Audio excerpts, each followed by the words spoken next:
Welcome on into the Wolverine.com podcast. Clayton Sayfie here with Anthony Broome and Chris Balas here on a Thursday. We will preview Michigan against UNLV Saturday, 3:30 at the Big House on CBS. Want to welcome everyone in. Make sure to like this video on YouTube, subscribe to our YouTube channel. We're just a few subscribers away from 23,000, so make sure to do that. Also join us over on the Wolverine.com. $1 gets you premium access for your first month, $74.99 for your first year. That's 25% off. So make sure to take advantage of that deal right now. Fellas, how's it going today as we head into week 2? Exciting, man. Already Thursday. The weeks are starting to pile up, and I'm all for it, man. I love football season. Let's get it done, man.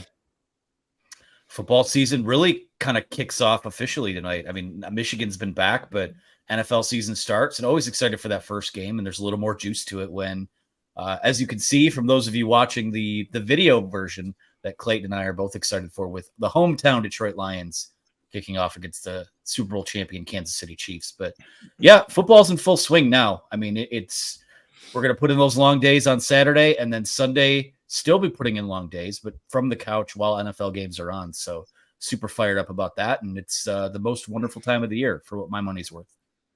No doubt. Michigan heading into their second game with interim head coaches, this time with 2 interim head coaches, Jay Harbaugh for the first half, Mike Hart for the second half. So it sounds like Jay Harbaugh will be making the pregame speech. He'll be on the headset with the offense and everything in the first half, and then Mike Hart will be in charge of the halftime adjustments, according to Jim Harbaugh. I'm sure Jay will have some input as well as the rest of the staff, and then he will, probably lead the team, or maybe both of them will, in the victors, assuming that they win after the game. And he said he hopes that Jay Harbaugh just doesn't screw it up enough in the first half, so he can be easy for him. Obviously, lighthearted there, but. Sharon Moore back, which is maybe even more significant as the offensive coordinator, as the offensive line coach too. He'll be able to be cleaning things up in real time as opposed to having to wait till Sunday to do so after the last game. His suspension is over. Your guys' thoughts on Michigan going into a game with 2 head coaches? And I'd love to probably look this up. I don't know if it's out there. Has a team ever had 2 head coaches going into a game? Maybe something happened to the head coach during, but this is as unique of a setup as you can possibly have. Yeah, didn't Jerry Kill at Minnesota pass out during a game one time? And or 4 or 5 times maybe. Yeah, exactly. So I hope he's doing well. I like that guy. That's during games, so it's like you said, before games, probably not. So it'll be unique. And will they each get a half a win if they win? Get credited for that. Yeah. So I don't know. Yeah, it'll be interesting. In which case, they would probably be the only coaches ever to have a half win or half loss on their resume. It will be a win. Here's the thing. I'm looking at these scores that are coming in, and I'm looking at these point spreads now and the way Michigan plays. And I have no doubt that Michigan's going to win this football game, but it's tough. They dominated against DCU. I went back and watched that game. They owned both lines of scrimmage. There were 3 possessions, guys, in the third quarter. With these new rules, these games are flying by. So it's going to be tougher and tougher to cover the spread. And I'm sure we'll talk about that when we get to prize picks here. Wanted to mention them early in this podcast. Once we get to prize picks and talk about that a little bit, about the overs and the unders and the more thans and the less thans. But I don't think it really matters who's out there on Saturday. Just kind of like last week, they could put you 2 guys out there, and I would have all the confidence in the world that those guys would overcome your deficiencies and win that football game. So with all due respect. All due respect. So okay, all right. Your coaching deficiencies. I'm not talking about you as writers or as people, just to be clear. I knew I was a little. Don't have that experience yet. So, but that's where I am, and I'm happy for these guys because I do believe that Mike Hart will be a head coach pretty soon. I think Jay Harbaugh could be down the road. Both of these guys are extremely talented. I'm just caught off guard by deficiencies to our personal skill sets coming so early in the show. As coaches. My deficiency as a coach is that I would go for it on 4th down every single time. I don't care. 4th and 2, 4th and 18. Let's have some fun with it, I guess. But anyways, back to football. I'd have to think from a wins perspective. I don't know how they'll do it in the record book, but assuming that the assistants get the win, it's probably a Jay Harbaugh / Mike Hart with the win. So that could be the only time it won't count against their records individually, but it's kind of like a dual guy. I don't know. I have to look that up. I have no idea how they do it. I have no idea if it's ever happened before.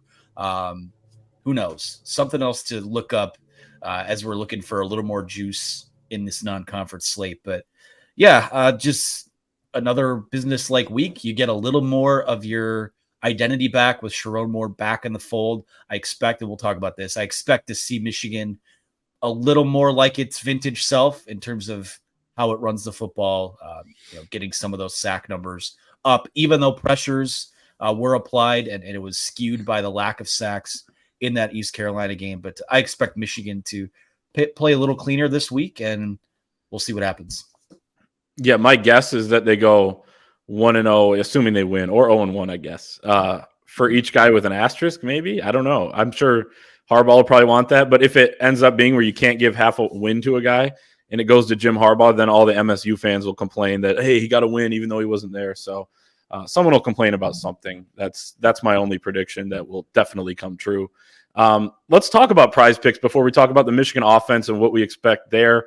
Football season is back, and there's no better way to enjoy the games than by playing daily fantasy with Prize Picks. You pick 2 to 6 players and predict if they will go more or less than their Prize Picks projection. You can win up to 25 times your money on any entry. At Prize Picks, you aren't competing against other people. It's just you versus the projections available. Entries can be made in 60 seconds or less. It is that easy. Prize Picks is safe and offers fast withdrawals.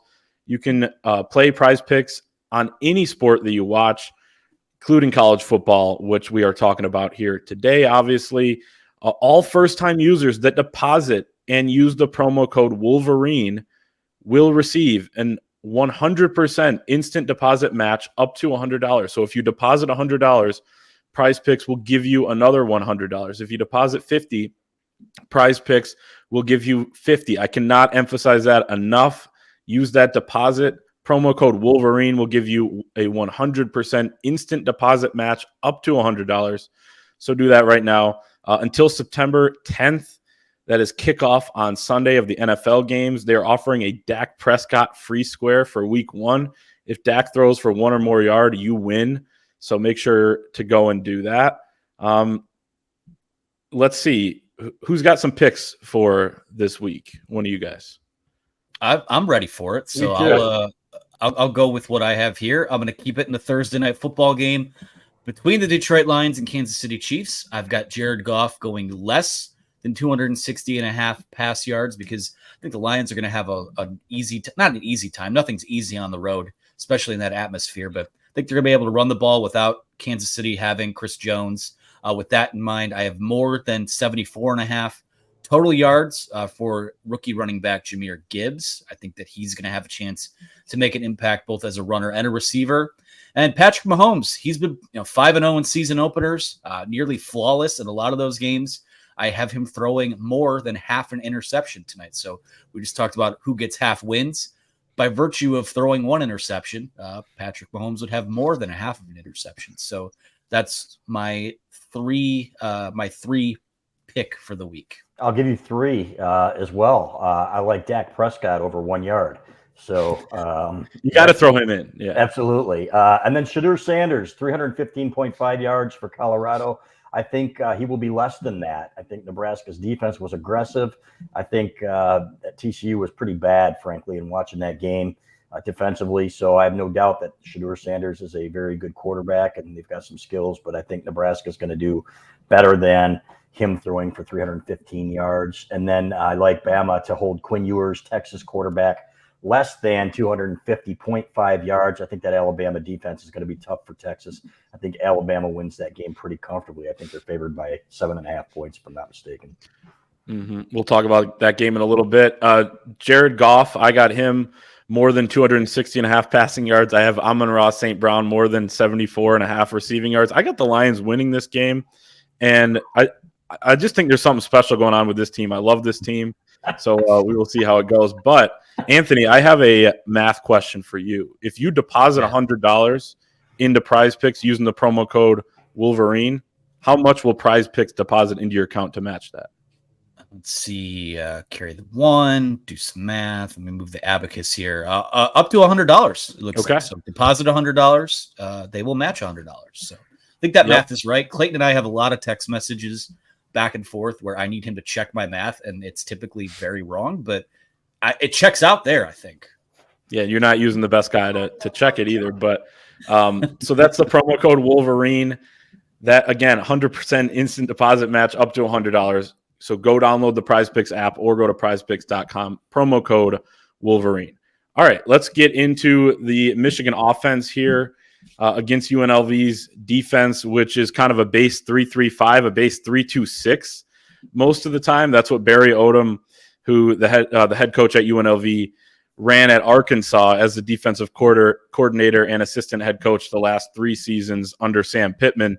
I was talking to a UNLV writer yesterday, and he said, for example, on how kind of small they are with some of the guys that play towards the line of scrimmage, slot corner Jeray Williams was listed before the season as an outside linebacker. He's 5'10", 185 pounds.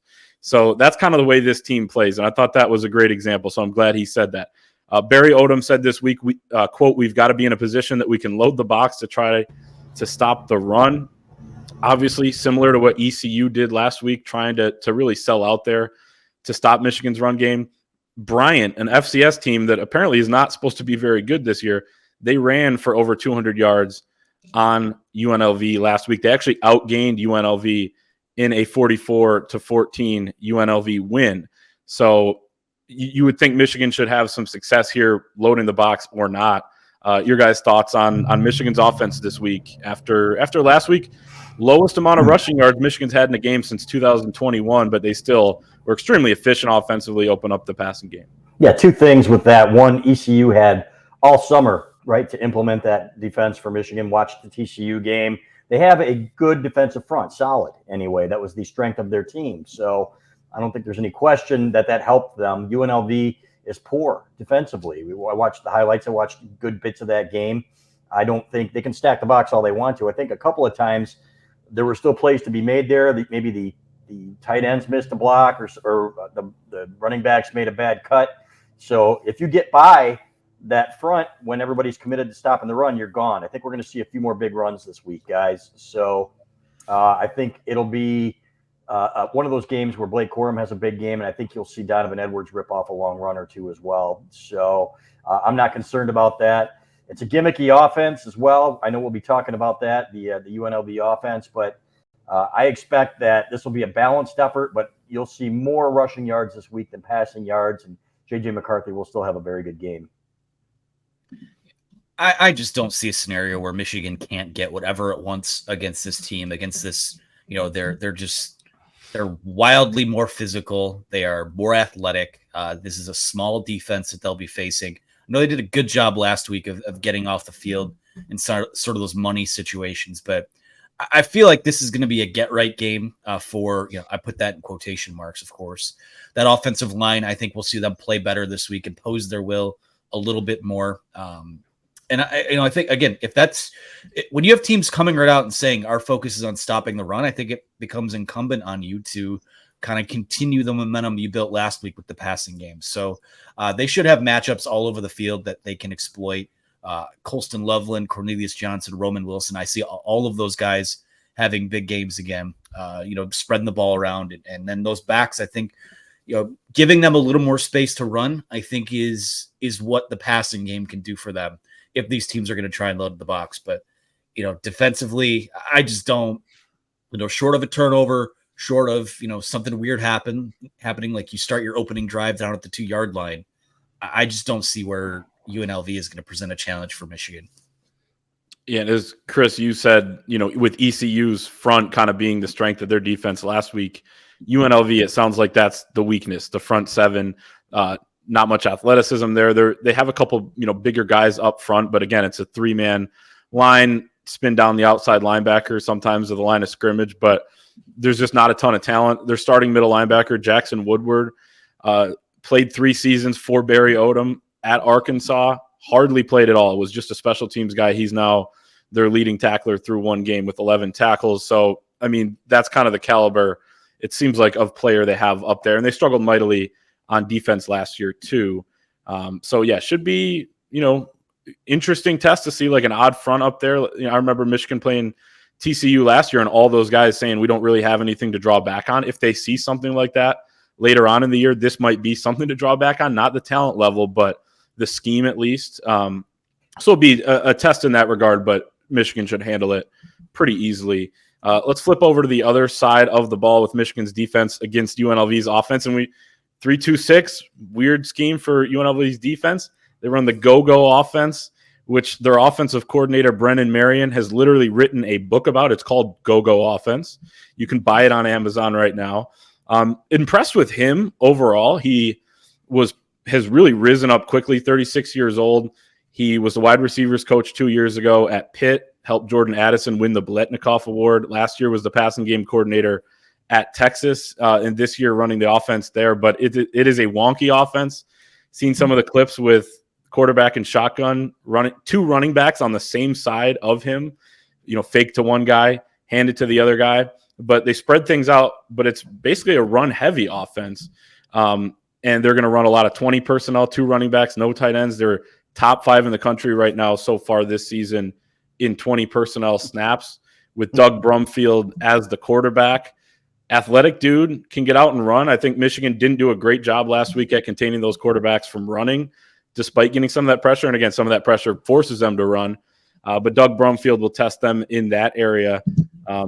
Your guys' thoughts on the go-go offense going up against a Michigan defense trying to get a lot of stops? Yeah, it's a gimmick. And maintain your gaps and keep your linebackers clean, and you're going to be just fine. We saw the linebackers clean. I was watching the ECU film, and those guys were untouched most of the time against ECU. I would imagine that you're going to see I think you're going to see more throwing from UNLV in this game just because they didn't show a whole lot of it last week. They didn't have to. They've got some talented receivers, as Steve Klingscale said, so maybe they test those guys.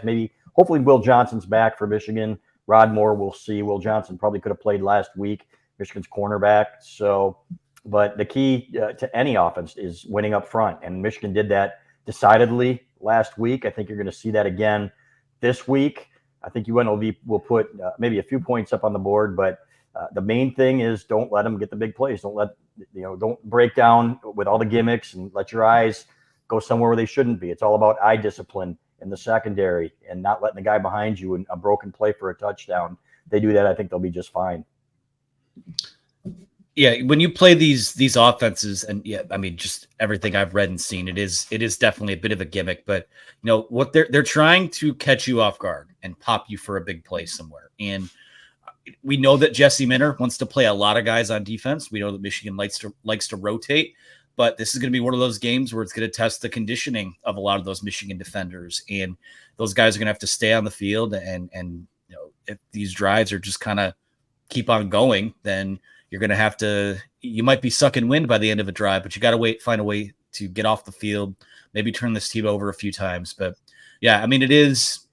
You have to run offense like this when you're not much of a threat to do things well consistently. And, everything I've seen, we talked to Steve Klingscale yesterday, and he talks about how great the quarterback looked. And then you go look at the box score, and he was 11 for 16 for like 80 yards. And you watch some of the film, and he's just kind of launching the ball all over the place without a ton of accuracy. So we'll see. We'll see if UNLV can maybe pop one early and give Michigan a bit of a scare from that regard. But this is a week where your discipline is tested, where your conditioning is tested. And again, we talked about it last week, how even though when you're a big favorite in a game like this, there are things to prepare for that can kind of, you never know when it's going to come back later in the year. So it should be a good learning experience for those guys. But again, just another lopsided talent advantage for Michigan.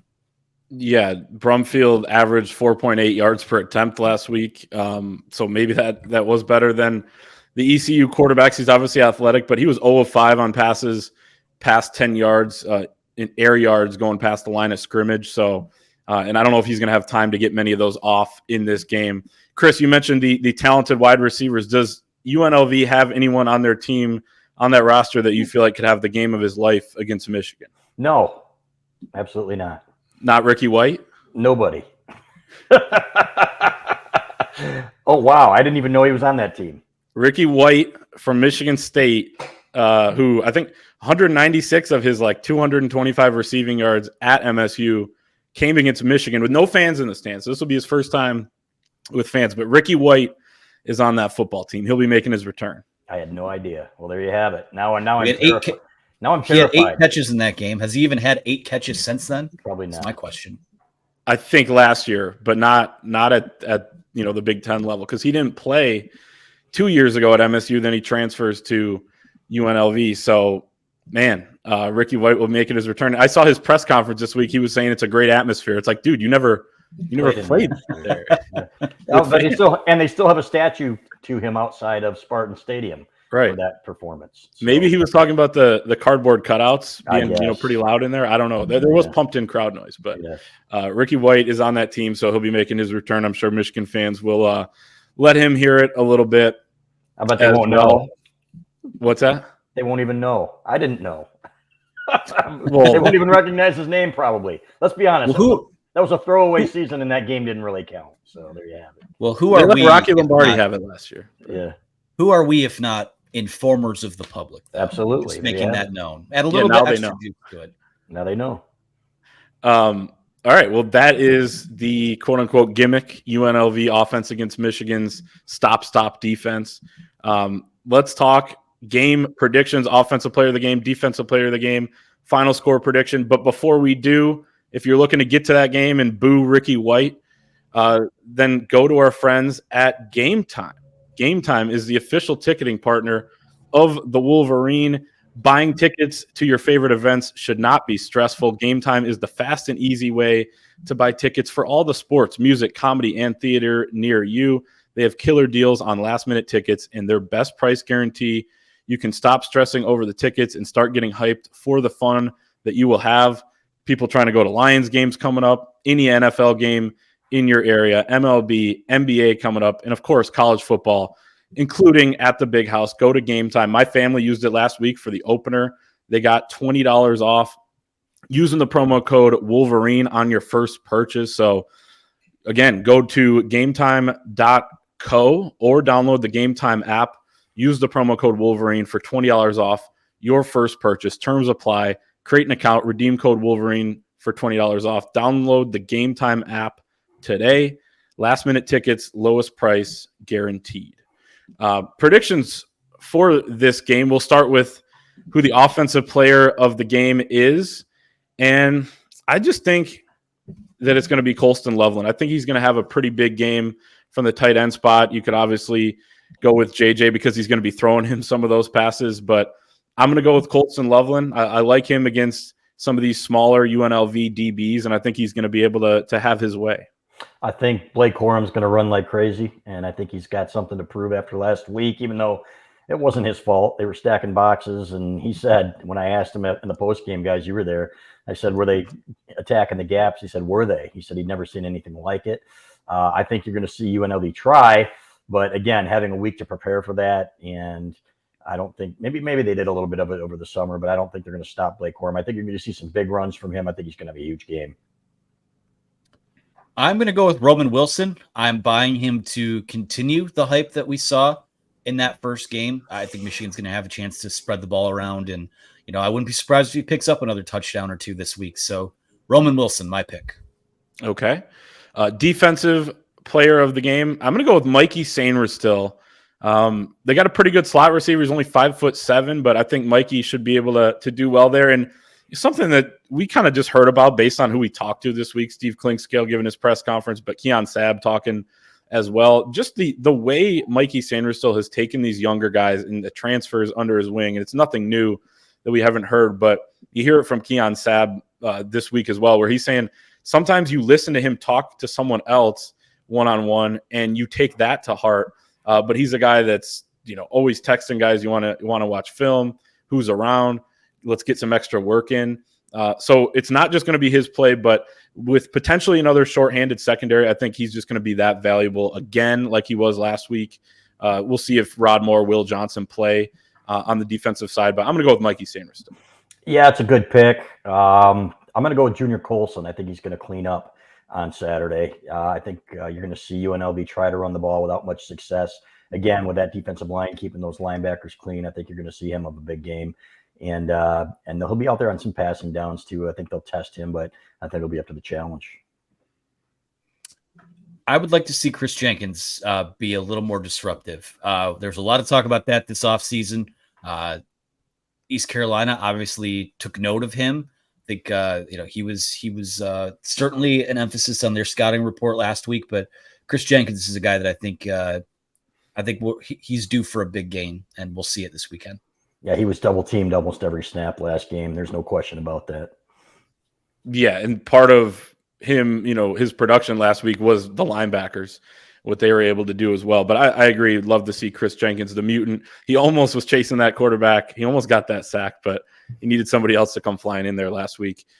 Let's talk about our final score predictions. Our staff predictions article will be up over at thewolverine.com by the time this podcast drops. So go check that out as always. But AB, let's start with you. Yeah, I have Michigan winning 45-6. I think they cover that spread. And for all the things that we just discussed, about the run game, stacked boxes, lack of sacks, blah, blah, blah, blah, blah.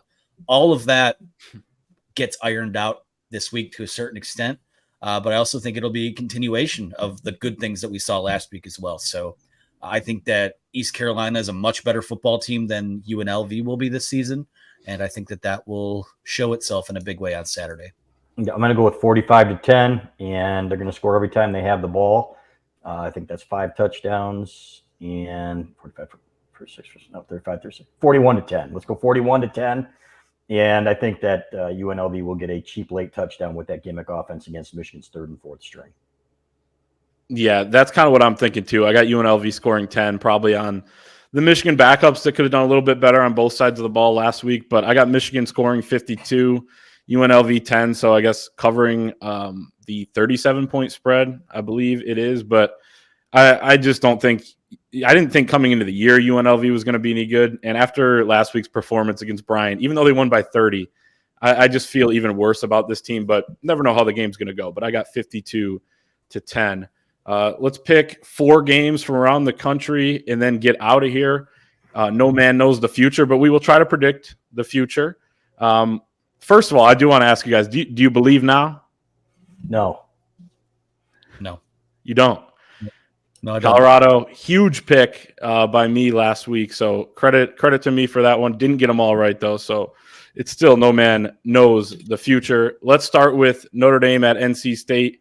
NC State, 7.5-point dogs at home, over under 51. I'm going to go with Notre Dame. I think Notre Dame is better than I thought they were coming into the season, and I think they're going to cover this on the road. I think it's hard to know how good they are still. So this will be a decent test for them, but I'm with you. I think they win by 10+. Yeah, I make it 3 for 3. I think that Sam Hartman is really good. Have some questions about Notre Dame otherwise, but they've got a good quarterback, and I think that's enough when you go into these types of situations. So give me Notre Dame. Yeah. Nebraska at Colorado. Colorado, 3-point favorite, over under 59.5. Totally no clue on this one. I think it's going to be tough for Deion to get his team ready again after all the talking they did after last week's game. I'm going to go Nebraska to cover this spread. I am too. I'm going to go with Nebraska. I thought their defense was aggressive. I think this will be a much bigger challenge for Colorado moving the ball than it was last week against the TCU team that lost a ton. So I like that, and then basically picking that for our producer Megan. So that one's for you. Well, I feel bad about going against quote unquote Coach Prime 2 weeks in a row. I think that the spread, makes sense. It's essentially a pick'em game. I'll go with Colorado, but I still don't know that they're some great Cinderella story just yet. TCU is, I think, what I saw, they might have trouble making a bowl game. Yeah, they lost a lot from last year. I'm excited to watch that before. That's at noon, so big noon kickoff again for them, but before Michigan's game at 3:30. We got to pick this one because of Biff Poggi. Charlotte at Maryland.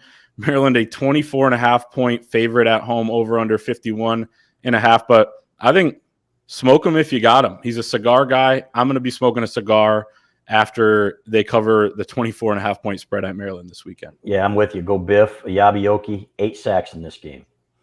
Not really. I'll go Biff as well. Again, we'll see how competitive it winds up being, but I can't buy Maryland in any stretch of the imagination. Just always a bridesmaid, never a bride. How much of that has to do with Josh Gaddis being their coordinator? Even more so. Yeah. No comment. Last one, Texas at Alabama, really the game of the week in college football. Alabama, 7-point favorite. I saw this morning on Caesars. Chris, you said earlier 7.5. That's probably the case somewhere else. Over under 54. No clue either. I mean, we'll see how good Alabama's quarterback is. He's from Texas, Jalen Milroe. Nick Saban didn't seem too excited about his performance, even though he did okay last week in the opener. But I just got to go Alabama here when it's Saban versus Sark. And I know it was close last year in Texas, probably should have won. But I don't know. Saban versus Sark in Tuscaloosa, I got to go with Saban. I think that Alabama wins comfortably. They're going to be impose their will on them physically and win by 2 scores plus. Yeah, I know Texas gave them a lot of problems last year, but I don't buy the Texas's back stuff until you go out and win a game like this. And honestly, win a few games like this throughout the year. But Alabama's still Alabama. Maybe not quite what they have been, but at home against Texas, yes, absolutely. Alabama here. There you have it. That's going to be our show for this week. Make sure to keep it locked over at thewolverine.com. Tons of coverage, pregame, in-game, post-game. You can become a premium subscriber with us. $1 for your first month or $74.99 for your first year. Like this video on YouTube. Subscribe to our channel as we push towards 23,000 subscribers. And we will see you next time.